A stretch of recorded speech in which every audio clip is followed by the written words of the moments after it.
जोहार। तो आज हमारे साथ भाजपा के एक वरिष्ठ नेता मौजूद हैं जो कि स्वर्णकार समाज के उपाध्यक्ष भी हैं।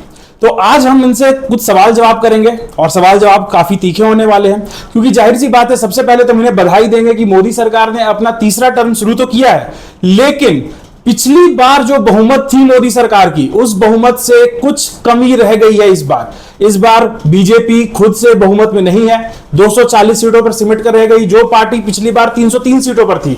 तो सबसे पहले सर हम आपसे यह जानना चाहेंगे कि मोदी जी ने पिछली बार तो 303 सीट लेकर आया, बीजेपी ने 303 सीट लेकर आया, आप सभी कार्यकर्ताओं का काफी अच्छा साथ रहा उसमें, लेकिन इस चुनाव में ऐसा क्या हो गया कि मोदी जी की सीटें 303 से घट करके 240 पर आ गई? आपको क्या लगता है?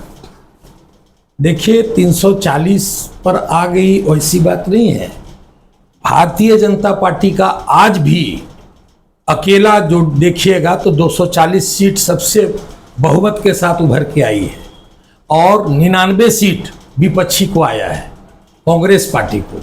तो नियम स्वरूप प्रथम सरकार बनाने का लक्ष्य भारतीय जनता पार्टी का होगा और हमारे साथ पूर्ण बहुमत में जो हमारे एनडीए घटक के साथी थे उनके साथ हमारा पूर्ण बहुमत आया और तीसरी बार प्रचंड बहुमत के साथ माननीय यशस्वी प्रधानमंत्री हमारे देश के तीसरे प्रधानमंत्री बने।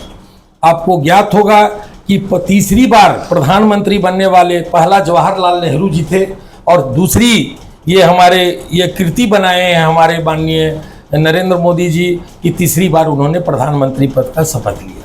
सर, कीर्ति तो जरूर है, 3 बार भारत का प्रधानमंत्री होना कोई आम बात तो नहीं है, लेकिन कहीं ना कहीं आप हमारे सवाल को बिना छुए इधर उधर की बातों में निकल गए। हमने आपसे पूछा कि 303 सीटों से 240 सीटें, ये जो डिफरेंस है सर, 63 सीट्स का जो डिफरेंस है, ये आखिर घटा कैसे?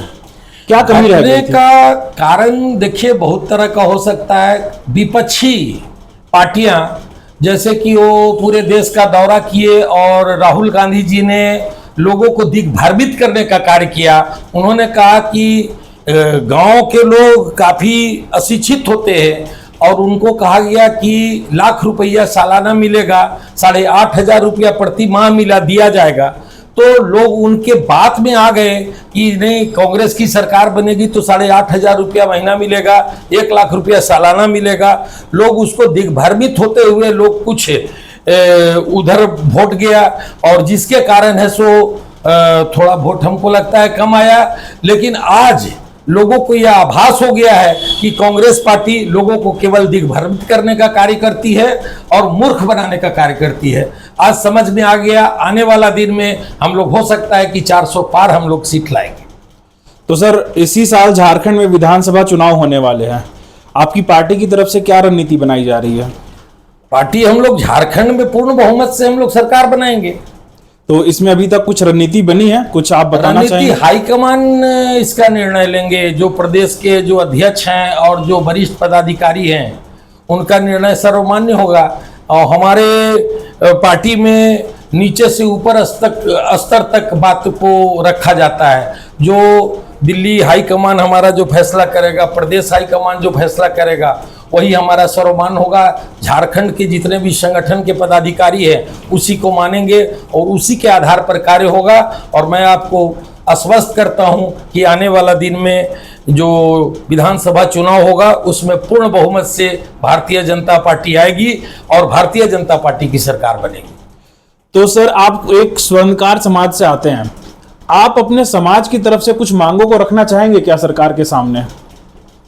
केंद्र सरकार की जहां तक बात है तो मैं अभी जो लोकसभा इलेक्शन है इसमें हमारे अखिल भारतीय स्वर्णकार संघ के राष्ट्रीय अध्यक्ष का माननीय कश्मीर सिंह राजपूत जी आए थे और जो राष्ट्रीय संगठन महामंत्री अशोक सूरी जी आए थे और मैं भी था, जो कि मैं अखिल भारतीय स्वर्णकार संघ का राष्ट्रीय वरिष्ठ उपाध्यक्ष हूँ। हमने अपने समाज के पूरे लोगों को यह आश्वस्त किया कि भारतीय जनता पार्टी को आप वोट दें और उसके लिए हम लोग 3, 4, 5 लोकसभा में हम लोगों ने घूम घूम कर बैठक किया और बैठक करने के बाद हम लोगों ने भारतीय जनता पार्टी को वोट दिलाने का कार्य किया और जहां जहां हम लोगों ने कार्य किया हर जगह भारतीय जनता पार्टी के उम्मीदवार की जीत हुई। और यहां से खुशी की बात है कि 2 हमारे यहाँ भारत सरकार में मंत्री का बनने का भी कार्य किया। अन्नपूर्णा देवी को केंद्रीय मंत्री बनाया गया और रांची शहर से जो उम्मीदवार हमारे संजय सेठ जी सांसद बने, उनको पहली बार राज्यसभा सांसद के रूप में, राज्यसभा मंत्री के रूप में उनको बनाया गया। और हम लोग समाज की ओर से माननीय अन्नपूर्णा देवी जी को 11 सूत्री मांग दिए हैं और बनने के बाद हम लोग फिर उनको बधाई देंगे, मिलेंगे और अपनी मांग के संबंध में चर्चा करेंगे। तो धन्यवाद सर हम लोगों को टाइम देने के लिए, और बहुत बहुत बधाई कि आपकी पार्टी ने इस बार फिर से देश का कमान संभाला है और आने वाले समय में भी आप लोग इसी तरीके से जनता के लिए अच्छी तरीके से काम करते रहें। नमस्कार, जोहार। धन्यवाद।